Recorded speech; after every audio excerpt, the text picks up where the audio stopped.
Social service എന്ന് പറഞ്ഞത് നുണയല്ലേ? എല്ലാരും അവനവന്റെ ഇൻഡിവിജ്വൽ പ്രിയോറിറ്റി. ജോലി കിട്ടിക്കഴിഞ്ഞാൽ അടിപൊളിയല്ലേ? പവറല്ലേ കയ്യില്? എല്ലാരും അതിനൊക്കെ തന്നെയാ. ആളുകൾ അത് ഷുഗർ കോട്ട് ചെയ്ത് എന്ത് പറയും? ജനസേവനം.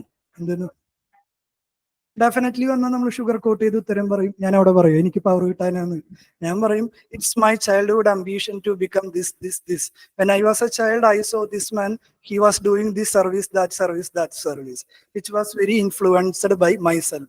So I thought that beyond a private sector job, I found it very useful in a public sector life, which provides me ample opportunity for this one, this two. അങ്ങനെ പറയും. ഫ്ലഫിയ എന്ന് പറയാതിരിക്കാനല്ലോ ഒരു ഉത്തരം പലവണ പറഞ്ഞു. അപ്പൊ കോൺഫിഡൻസ് ആയില്ലേ? അത്രേ ഉള്ളൂ. നിങ്ങൾ ആദ്യമായിട്ട് പറയുമ്പോഴല്ല ബ്ലഫിയ, ഒരേ നോണ പലതവണ പറഞ്ഞാലോ? അത്രേ ഉള്ളൂ കഥ. ഓവർ ദി പീരിയഡ് നമ്മൾ പബ്ലിക് സർവീസ് തന്നെയല്ലേ ചെയ്യുന്നത്. അൾട്ടിമേറ്റ്ലി നമ്മൾ പവറിന് പോയാലും ഇപ്പൊ നമ്മൾ ഒരു ദിവസം ഓഫീസിൽ പോയി, അവിടെ ഞാനൊരു 9 to 5 വർക്ക് ചെയ്യാം. അങ്ങനെ ഒരു ജോബ് അല്ലാട്ടോ 9 to 5. ചെന്നിരുന്നു, ഞാൻ പല കാര്യങ്ങളും ഞാൻ ഇന്ററാക്ട് ചെയ്യുന്നു, പല ആൾക്കാരായിട്ട് ഇന്ററാക്ട് ചെയ്യുന്നു. അൾട്ടിമേറ്റ്ലി ഞാൻ ചെയ്യുന്നത് എന്തെന്നെയാണ്? ഈ ജോബിൽ എന്തെന്നെയാണ് നടക്കുന്നത്? സോഷ്യൽ സർവീസ് തന്നെയാണ്. അപ്പൊ അൾട്ടിമേറ്റ്ലി അത് തന്നെയായിരിക്കും. അല്ലാതെ നമ്മൾ ഒരാളും ജീവിക്കുന്നത് വേറെ ആൾക്കാരെ താല്പര്യപ്പെടുത്താനല്ല, നമ്മുടെ സെൽഫ് ഇൻട്രസ്റ്റിന് തന്നെയാണ്. It's A reality. ഓ എനിക്കിത് കിട്ടിയാൽ കൊള്ളാം. നമ്മളെ പോലെ ഒരു മിഡിൽ ബാക്ക്ഗ്രൗണ്ടിൽ നിന്ന് വരുന്ന ആളുകൾക്ക് ഇതിനേക്കാൾ അപ്രിസിയേഷൻ കിട്ടുന്ന വേറെ ജോബ് ഉണ്ടോ? ഓവർ ദി നൈറ്റ് നിങ്ങളുടെ ലൈഫ് ചേഞ്ച് ചെയ്യുന്ന വേറെ ജോബ് ഉണ്ടോ? ഡെഫിനറ്റ്ലി നോട്ട്, അല്ലെ? ഇപ്പൊ എവിടെ ചെന്നാലും എനിക്ക് കിട്ടുന്ന ഒരു റെക്കഗ്നീഷൻ എന്ന് പറയുന്നത് വേറെയാണ്. ഇപ്പൊ നിങ്ങളുടെ എന്താ പറയാ ടൈം ടേബിൾ അടിക്കുമ്പോ എന്റെ ഒരു 3 അക്ഷരം കൂടി ചേർത്ത് അടിക്കുന്നുണ്ടാവും ഇല്ലേ? ആ 3 അക്ഷരം കാണുമ്പോൾ നിങ്ങൾക്ക് എന്താ പോലെ തോന്നുന്നില്ലേ? നിങ്ങൾക്ക് എന്താ തോന്നി? ആരേലും പറയും. ടൈം ടേബിൾ ഇന്ന ആള്, എന്റെ പേര് എന്ത് തേങ്ങയിലാവട്ടെ, നിങ്ങൾക്ക് വിഷയമല്ല. അലക്സാണ്ടർ എന്നല്ല, ഞാൻ മാർത്താണ്ഡവർമ്മ എന്നൊന്നും അല്ലല്ലോ എന്റെ പേര്. പേരിന് വലിയ പഞ്ചൊന്നുമില്ല. പക്ഷെ അപ്പുറത്ത് ഒരു 3 അക്ഷരം കണ്ടു. ഏത്? നിങ്ങൾ പല ആൾക്കാരും ആഗ്രഹിക്കുന്ന അല്ലെങ്കിൽ എത്തിച്ചേരാൻ കാണുന്ന ഒരു 3 അക്ഷരം, അല്ലെ? അത് കണ്ടപ്പോ നിങ്ങൾക്ക് എന്ത് തോന്നുന്നു? അയ്യോ IPS-ലുള്ള ഒരാൾ ക്ലാസ് എടുക്കാനൊക്കെ വരും. അങ്ങനെ പല തോട്ടുകൾ വരും. അതൊക്കെ ഒരു രസം. അത്രേ ഉള്ളൂ കാര്യം. മനസ്സിലായ? വളരെ ലൈറ്റ് ഹ്യൂമറിൽ കാര്യം പറയുന്നുള്ളൂ. നമുക്കിത് പാസ്സാവലാണ് ആവശ്യം. ഇതല്ലെങ്കിലും ജീവിക്കാം. നാട്ടിൽ കുറെ തൊഴിലുകളുണ്ട്. ഗവൺമെന്റിന് തന്നെ കുറെ സ്കിൽ അപ്ഡേഷൻ കോഴ്സ് ഉണ്ട്. എന്തെങ്കിലുമൊക്കെ ചെയ്യാൻ ജോലി കിട്ടൂടാ. ആൾക്കാർ പറയുന്നത് നോക്കണ്ട, if you are confident enough you can go for that. പക്ഷെ നമ്മൾ ഓപ്ഷനിൽ എടുക്കുമ്പോൾ എപ്പോഴും ശ്രദ്ധിക്കുന്ന ഒരു കാര്യമുണ്ട്. ഒരു ഓപ്ഷനിൽ എടുത്താൽ അതിന് ആൻസർ റൈറ്റിങ്ങും കാര്യങ്ങൾ ചെയ്യാനും നമുക്ക് ഫീഡ്ബാക്ക് തരാനും നമ്മളെ പ്രോപ്പർലി അപ്ഡേറ്റ് ചെയ്യാനൊക്കെ ഹെൽപ്പ് ചെയ്യുന്ന ഒരു എക്കോസിസ്റ്റം ഉണ്ടോയെന്ന് നമ്മൾ പലപ്പോഴും നോക്കാറുണ്ട്. ഞാൻ ആദ്യം MSc വരെ ഫിസിക്സ് പഠിച്ചതല്ലേ, അപ്പൊ ഞാനും വിചാരിച്ചു ഫിസിക്സ് ആദ്യം എടുക്കാന്ന്. പക്ഷെ ഞാൻ അനുഭവിച്ച ഒരു ഇഷ്യൂ എന്ന് പറയുന്നത്, കേരളത്തില് ഫിസിക്സിന് കോച്ചിങ് കൊടുക്കുന്ന സ്ഥലങ്ങളില്ല. ഡൽഹിയിൽ ഡയസ് എന്നൊക്കെ പറഞ്ഞിട്ടുള്ള ഇൻസ്റ്റിറ്റ്യൂട്ടുകളാണ് ഉണ്ടായിരുന്നത്. I don't have that financial capacity to travel to Delhi and take their coaching. അതുകൊണ്ടാണ് ഞാൻ എന്ത് ചെയ്തത്, ഓപ്ഷനിൽ പബ്ലിക് അഡ്മിനിസ്ട്രേഷനിലേക്ക് വന്നത്. അതിനാണെങ്കിൽ ഫാക്കൽറ്റി സിസ്റ്റം, ടെസ്റ്റ് സീരീസ് പോലെയുള്ള എക്കോസിസ്റ്റം അവൈലബിൾ ആയതുകൊണ്ടാണ് ഞാൻ ഇതിലേക്ക് ഷിഫ്റ്റ് ചെയ്തത്. അങ്ങനെ ഒരു സബ്ജക്ട്. മാത്തമാറ്റിക്സ് ഒക്കെ അഡ്വാൻറ്റേജ് എന്ന് പറഞ്ഞു കഴിഞ്ഞാൽ even you can score beyond 300 and above. 300 above ഒക്കെ കിട്ടിക്കഴിഞ്ഞാൽ തന്നെ അത് അത്തരത്തിലുള്ള അഡ്വാൻറ്റേജ് എന്തുണ്ട്?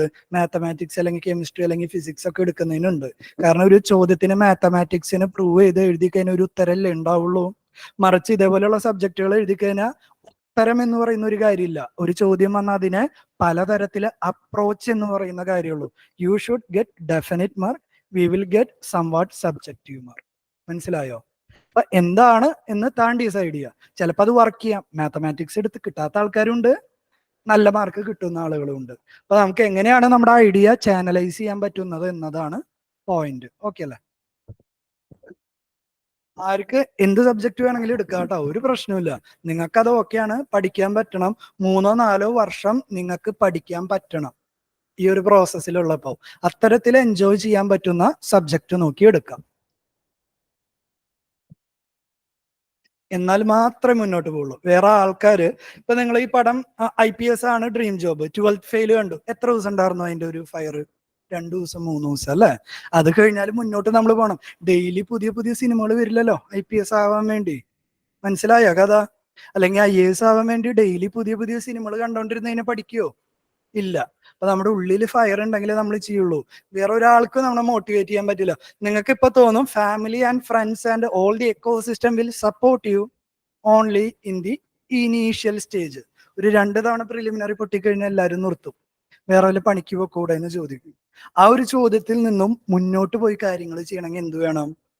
നമുക്ക് തന്നെ എന്ത് വേണം? കോൺഫിഡൻസ് വേണം. എനിക്കത് പറ്റുന്ന you have to convince them. മനസ്സിലായോ? വേറൊരാളെ ഡിപ്പെൻഡ് ചെയ്തിട്ടാണ് നമ്മൾ നിൽക്കുന്നതെങ്കിൽ, അല്ലെങ്കിൽ നമ്മൾ എന്തെങ്കിലും വർക്കൊക്കെ ചെയ്ത് സൈഡിൽ കൂടെ ഇതിന്റെ പ്രിപ്പറേഷനൊക്കെ കൊണ്ടുപോയി കാര്യങ്ങൾ നമ്മൾ ചെയ്യേണ്ടി വരും. അപ്പൊ ആരെയാണെങ്കിലും നമുക്ക് നമ്മുടെ ഡിറ്റർമിനേഷൻ കൺവിൻസ് ചെയ്യാനും പറ്റണം, നമ്മൾ ഡിറ്റർമിനേഷനോട് കൂടി ചെയ്യാനും പറ്റണം. അല്ലാതെ വേറൊരു മനുഷ്യനും താങ്കളെ ത്രൂ ഔട്ട് മോട്ടിവേറ്റ് ചെയ്യാൻ വേണ്ടി പറ്റില്ല. മനസ്സിലായോ? ഈവൺ അവർ പേരൻസ്, അവരാണെങ്കിൽ ഒരു ഘട്ടം കഴിഞ്ഞാൽ, ഇപ്പൊ ഇനീഷ്യലി ഉള്ള ഒരു ഇത് കഴിഞ്ഞ് കഴിഞ്ഞാൽ കിട്ടുന്നില്ലെങ്കിൽ ഇവർക്കൊന്നും നമ്മളിൽ കോൺഫിഡൻസ് ഉണ്ടാവില്ല. അതൊക്കെ ഒരു റിയാലിറ്റിയാണ്. നമുക്ക് നമ്മൾ തന്നെ ഉള്ളൂ. നമ്മൾ നമുക്ക് വേണ്ടിയിട്ട് തന്നെ ഈ ജോലിക്ക് വരുന്നേ. അത്രേ ഉള്ളൂ കഥ. You have to constantly motivate yours. അത് മാത്രമേ ഉള്ളൂ ഇതിനുള്ള ഒരു കീ എന്ന് പറയുന്നത്. പിന്നെ പഠിക്കുന്നത് കൃത്യമായിട്ട് പഠിക്കുക. അതിനാണ് ഈ കോച്ചിങ് ഇൻസ്റ്റിറ്റ്യൂട്ട് എക്കോസിസ്റ്റം ഒക്കെ നമ്മളെ ഹെൽപ്പ് ചെയ്യുക. ഓക്കെ അല്ലേ? ട്രെയിനിങ്ങിന് പോകേണ്ടി വരും. ഈ വർഷം സിദ്ധാർത്ഥ രാംകുമാർ റാങ്ക് 4, പുള്ളി ഇപ്പൊ IPS ട്രെയിനിങ്ങിൽ അവിടെ ഇരിക്കുമ്പോഴാണ് സർവീസ് ഇംപ്രൂവ്മെന്റ് കിട്ടിയിട്ടുള്ളത്.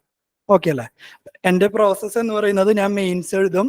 മെയിൻസ് മോസ്റ്റ്ലി സെപ്റ്റംബർ അവസാനത്തോടു കൂടി തീരും. ഇവര് നമുക്ക് ഈ ഒരു വർഷത്തെ ലീവ് തന്നിട്ടുള്ളത് പ്രിലിമിനറി എഴുതി മെയിൻസ് എഴുതി കഴിയാനുള്ള ഒരു ടൈമാണ്. നവംബറിൽ ജോയിൻ ചെയ്യും. മോസ്റ്റ്ലി ജനുവരി, ഫെബ്രുവരി, മാർച്ച് ഏതെങ്കിലും മാസത്തിലായിരിക്കും ഇന്റർവ്യൂ. ഹൈദരാബാദിൽ നിന്ന് 3 ദിവസത്തെ ലീവ് എടുത്ത് അക്കാഡമിയിൽ നിന്ന് ഡൽഹി പോയി ഇന്റർവ്യൂ അറ്റൻഡ് ചെയ്യും, തിരിച്ചു വരും. പരീക്ഷ പാസ്സായി കുറച്ചും കൂടി നല്ല റാങ്ക് കിട്ടി IAS കിട്ടാൻ സാധ്യത ഉണ്ടെങ്കിൽ ഞാൻ എന്ത് കൊടുക്കും? റെസിഗ്നേഷൻ കൊടുത്തിട്ട് ഇറങ്ങിപ്പോരും, അടുത്തത് ട്രെയിനിങ്ങിന് പോകും. അത്രേ ഉള്ളൂ പരിപാടി. ഇത് ഏത് സർവീസ് ആണെങ്കിലും തന്നെയാണ് കേട്ടോ പരിപാടി. ടെക്നിക്കൽ റെസിഗ്നേഷൻ കൊടുക്കും, നമ്മൾ പോയി. IFS-ഉം IAS-ഉം കിട്ടിയാൽ പിന്നീട് പരീക്ഷ എഴുതാൻ പറ്റില്ല. അത് കൃത്യമായിട്ട് നിങ്ങളുടെ UPSC ഗൈഡ് ലൈനിൽ പറയുന്നുണ്ട്. ഓക്കെ അല്ലേ? IFS കിട്ടിയാലും IAS കിട്ടിയാലും പിന്നെ എന്തിനാ എഴുതുന്ന? ഇത് കിട്ടിക്കഴിഞ്ഞാൽ IAS കിട്ടാന്ന് പറഞ്ഞാൽ ഇപ്പൊ തനിക്ക് ഏതെങ്കിലും ഒരു, ഇപ്പൊ IFS-ഉം IAS-ഉം ഒരുമിച്ച് വേണമെന്ന് ആളുകൾക്ക് താല്പര്യം ഉണ്ടാവില്ല. പല ആൾക്കാരെയും ഈ പരീക്ഷയുടെ ഒരു രീതി, ഇന്ത്യയുടെ ഉള്ളിൽ വർക്ക് ചെയ്യുമ്പോൾ നല്ലത് IAS എന്നും ഇന്ത്യക്ക് പുറത്താണെങ്കിൽ IFS എന്നാണ് ആളുകളുടെ ഒരു രീതി. അത് ആദ്യമേ തെറ്റാണ്. എല്ലാ സർവീസും കിട്ടില്ല. മനസ്സിലായോ?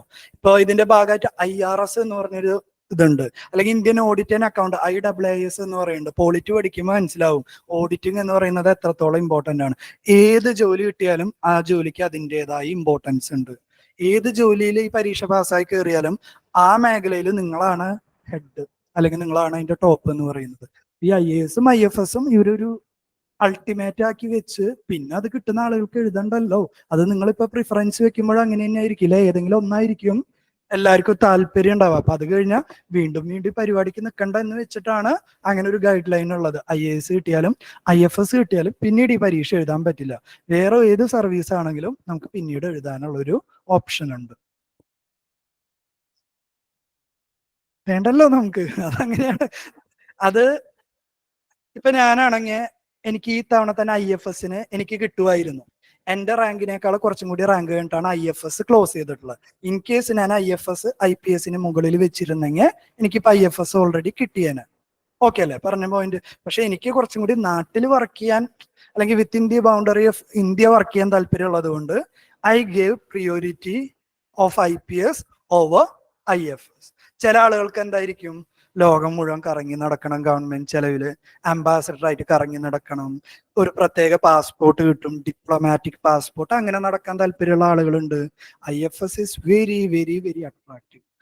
നാട്ടിൽ ഞങ്ങൾ മേടിക്കുന്ന സാലറിയുടെ 3-4 ഇരട്ടി സാലറി ആയിരിക്കും അവർക്കുള്ളത്. ഒരുപാട് ഡിപ്ലോമാറ്റിക് പ്രിവിലേജ് ഉണ്ട്. ചില ആളുകൾക്ക് അതായിരിക്കും താല്പര്യം.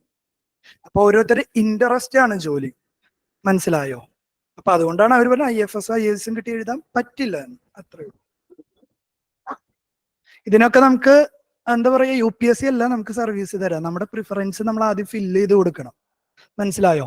ആദ്യം നിങ്ങൾക്ക് ഏത് സർവീസ്, രണ്ടാമത് ഏത്, മൂന്നാമത് ഏത്, അതവർ തരുന്നല്ല. നമുക്ക് കിട്ടുന്ന റാങ്കിനും വേക്കൻസി, കാറ്റഗറി, അങ്ങനെ പല ഫാക്ടേഴ്സിനെ ഡിപ്പെൻഡ് ചെയ്തിട്ടാണ് നമുക്ക് സർവീസ് അലൊക്കേറ്റ് ചെയ്ത് തരാം. വാട്ട് എവർ നമ്മുടെ പ്രിഫറൻസ് ഓർഡർ ചെയ്യുന്നതാണ് മുകളിലത്തെ ആദ്യത്തെ എലിജിബിൾ ആണോ, വേക്കൻസി ഉണ്ടോ, ഇല്ല, അടുത്ത സർവീസ് എലിജിബിൾ ആണോ, വേക്കൻസി ഉണ്ടോ, ഉണ്ടെങ്കിൽ ഉണ്ട്, അല്ലെങ്കിൽ അടുത്ത സർവീസ്, ആ ഒരു ഓർഡറിലാണ് പോവുക. അപ്പൊ നമ്മുടെ പ്രിഫറൻസ് ഓർഡറിൽ ഉള്ളത് തന്നെയായിരിക്കും താഴേക്ക് താഴേക്ക് താഴേക്കായിട്ട് കിട്ടുക. നമ്മളിപ്പോ 20ാമത് കൊടുത്ത പ്രിഫറൻസ് നല്ല റാങ്ക് ഉണ്ടെങ്കിൽ നമുക്ക് കിട്ടില്ല. നമ്മൾ ആദ്യം കൊടുത്ത പ്രിഫറൻസ് തന്നെയായിരിക്കും നമുക്ക് കിട്ടുക. ഓക്കെ അല്ലേ? നന്ദി.